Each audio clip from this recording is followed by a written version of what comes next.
The moment the boy stepped onto the plane, Carol felt it. That sharp little jolt in the gut your brain gives you when something is off, but can't explain why. It was the same instinct that makes you check behind the shower curtain even though you know no one fits in there. But this time, the feeling wasn't paranoia. It was recognition, and it terrified her. Because Carol had seen these signs before. Not symbols, signs. The kind that don't use words but punch straight through your memories like a fist. And they took her right back to the day she had promised herself she would never relive.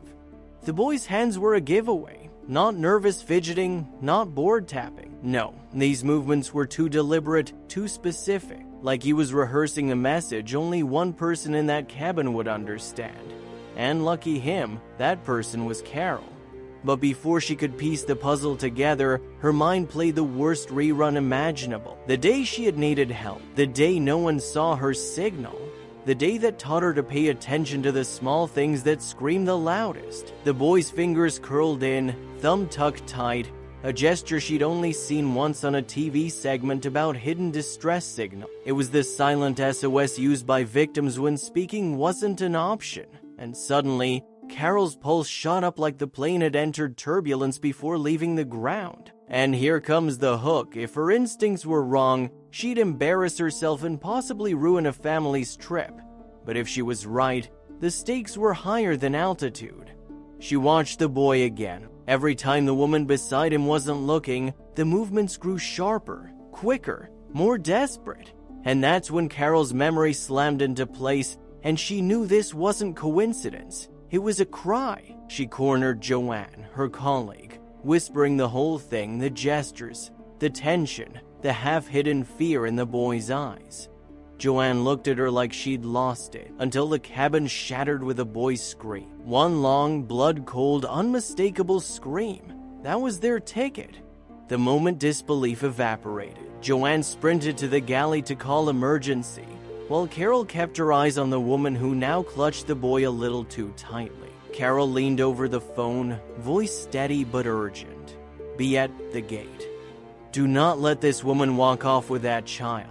And just like that, the landing transformed from routine to rescue mission.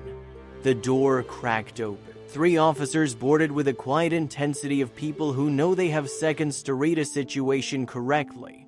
Passengers froze, eyes widened. The hum of the aircraft dimmed under the weight of what might be unfolding. The officers confronted the woman, asked for identification, asked the boy's name, asked why he was signaling for help. The woman stayed calm. Too calm. And then she dropped the twist Carol never saw coming. The boy wasn't signaling danger. He was signaling therapy. The hand movements were part of a communication method a clinic had designed for children who struggled to speak under stress. It was Carol's turn to freeze, the world tilting just a little as the officers pieced the truth together. Their tense faces softened. The woman explained. The boy nodded. And Carol felt guilt sweep in with the force of a nosedive.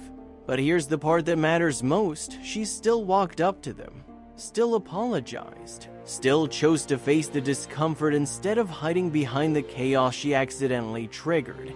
Because caring loudly is better than staying silent and regretting it forever. And that became the lesson she carried from that day forward.